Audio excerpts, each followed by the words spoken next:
জন্মালেই ভালো হতো। তোর জন্য এই বাড়ির বদনাম হচ্ছে। আজ এই নদীতে ঝাঁপ দিয়ে প্রাণ ত্যাগ করব। সব শেষ, কষ্ট শেষ, এই কালো রঙও শেষ। মৃত্যু সহজ, বেঁচে থাকা শেখো।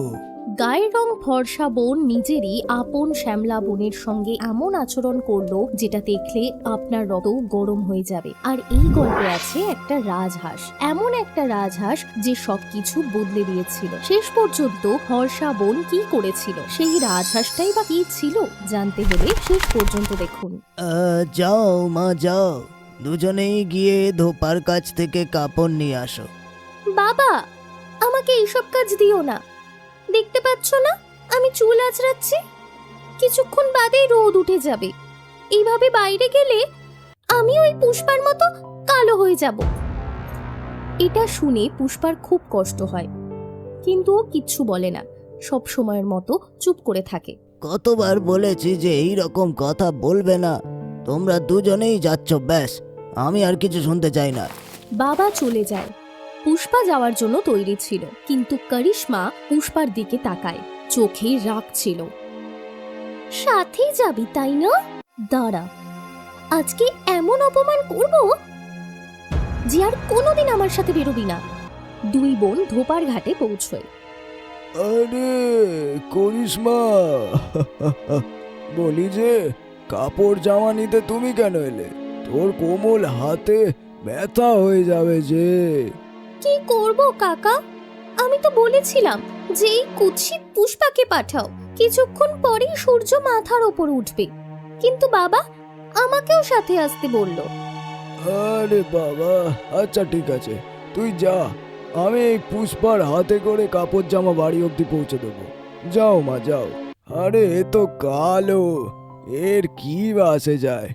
কিন্তু হ্যাঁ, একটা জিনিস ভালো হয়েছে, সকাল সকাল সবার প্রথমে তোর মুখ দেখলাম। এবার সারাদিন ভালো যাবে। যদি এর মুখ দেখে নিতাম, ছাড় বাদ দে। এইটা শুনে পুষ্পার মন ভেঙে যায়, কিন্তু ও কোনো জবাব দেয় না, শুধু চুপ করে থাকে। কালো হওয়া কি সত্যি কোনো অপরাধ? পুষ্পা থলিটা তুলতেই যাচ্ছিল, তখনই ধোপার গাধা জোরে জোরে চিৎকার করতে থাকে। আরে আরে আরে আরে আরে দাঁড়িয়ে যা, দাঁড়া দাঁড়া দাঁড়া, আমি গাধাটাকে একটু দেখে আসি। হ্যাঁ, এই দুটো কাপড় আরো রাখতে হবে বস্তায়, তারপরে নিয়ে যাবি, ঠিক আছে? ঠিক আছে কাকা। ধোপা গাধার কাছে চলে যায়, করিশ্মা ওখান থেকে চলে যায়। রাস্তায় একটা মহিলার সাথে দেখা হয়। এই মেয়ে, ওই ধোপা কোথায় গেল?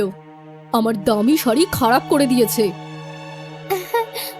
ধোপার কথা তো জানি না, কিন্তু ওখানে একটা মেয়ে দাঁড়িয়ে আছে, মনে হয় ওই কাপড় ধোয়। কাজের লোক তো, হয়তো ওই আপনার শাড়ি খারাপ করেছে। এটা শুনে ওই মহিলা রাগের চোটে ঘাটের দিকে যায়। ও পুষ্পাকে দেখে, মাথা থেকে পা পর্যন্ত ধূসর রং, মনমরা চেহারা। ওর মনে হয় যে এটাই হলো ধোপার কাছে কাজ করা সেই মেয়ে। এই যে মেয়ে, তাহলে তুই সে যে আমার শাড়ি খারাপ করেছে? কি? আমি আমি তো... চুপ! আমার সুন্দর রেশমি বেনারসি শাড়িতে রং লাগিয়ে দিয়েছে। 10 স্বর্ণ মুদ্রা দাম ছিল ওটার, এখন কে দেবে সেটা? আমি আপনার শাড়ি খারাপ করিনি, আমি তো শুধু... কালো মুখ নিয়ে কালো কাজ করেছিস, আবার মিথ্যে কথা। তখনই ধোপা ওখানে আসে, মহিলাটিকে দেখে, তারপর পুষ্পাকে। এ তোমার কাজের মেয়ে? এ আমার শাড়ি খারাপ করে দিয়েছে। এ এ এ আমার মেয়ে। আপনাকে বলি শুনুন, এই রকম মেয়ে আমার হতেই পারে না। এ তো শুধু কাপড় জামা নিতে এসেছে। ধোপার বলা প্রত্যেকটা কথা পুষ্পার মনে তীরের মতো বিদ্ধে থাকে। এমন মেয়ে আমার হতেই পারে না, যেন কালো হওয়া কোনো অপরাধ, যেন সে মানুষ নয়, একটা দাগ যাকে সবাই এড়িয়ে চলে। পুষ্পা কিচ্ছু বলল না, চোখ ভরে জল এলো, গলা আটকে গেল, কিন্তু শব্দ বেরোলো না। চুপচাপ বস্তা তুলে নিল, বোঝা কাঁধে নিয়ে হাঁটতে লাগলো। রাতের সময়, সারা দিনের কথা ওর কানে বাজছিল। ধোপার বলা কথা, ওই মহিলার বলা কথা, কালো মুখ নিয়ে কালো কাজ। আর করিশ্মার সেই চাপা হাসি, যেটা সব থেকে বেশি কষ্ট দিচ্ছিল। কি দোষ ছিল আমার? আমি কি নিজে আমার কালো রং পছন্দ করেছি? আমি কি ভগবানকে বলেছি যে আমাকে কালো করে দাও? কাল থেকে সব কাজ একাই করব। ভোরের অন্ধকারে বেরিয়ে যাব, লোকজন ওঠার আগে সব কাজ শেষ করে ফেলবো। কারোর মুখ দেখতে হবে না, আর কারোর কথাও শুনতে হবে না। ভোরবেলা ঠান্ডা হাওয়া বইছে। পুষ্পা দ্রুত পায়ে হাঁটছে। যত তাড়াতাড়ি কাজ শেষ হয় তত ভালো। নদীর ঘাটে গিয়ে দেখে দুজন মহিলা আগেই এসে রয়েছে। ওখানে পুষ্পাকে দেখে ফিসফিস করতে লাগলো।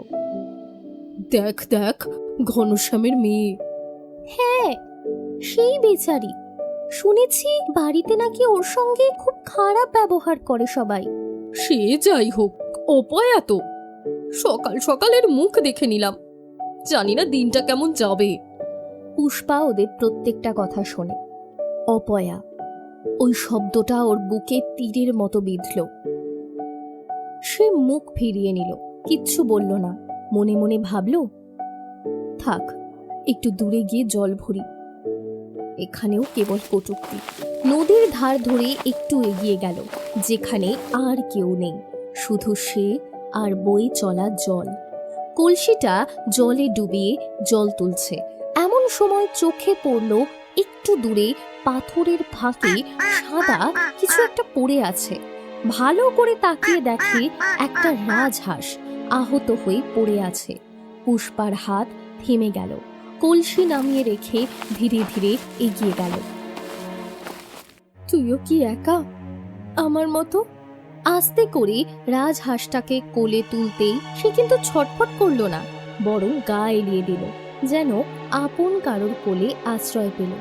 এক হাতে কলসি, আরেক হাতে রাজহাঁসকে আগলে পুষ্পা কুড়ে ঘরের দিকে হাঁটতে লাগলো। ঘরে গিয়ে কোণের এক জায়গায় তাকে শুইয়ে দিল।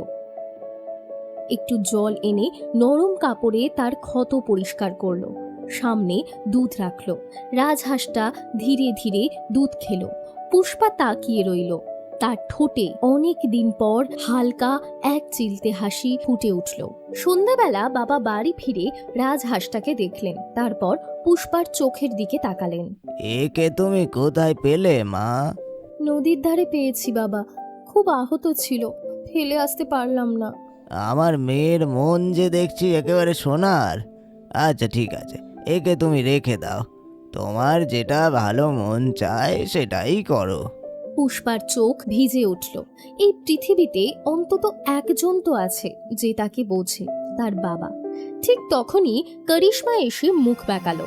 ছি, কি নোংরা পাখি এনেছে একটা, পুরো কুড়ে ঘর দুর্গন্ধ করে দিল। পুষ্পা চুপ করে রইল। করিশ্মা হেসে চলে গেল। দিন কেটে যেতে লাগলো। পুষ্পা নিজে যা খেত সেই খাবারই রাজহাঁসটাকে খাওয়াতো, কিন্তু তাকে কখনো না খাইয়ে রাখতো না। সেই রাজহাঁসটার নাম রাখলো রাজা। সব কাজেই রাজাকে সঙ্গে নিয়ে যেত পুষ্পা, কিন্তু করিশ্মার তা মোটেই ভালো লাগতো না।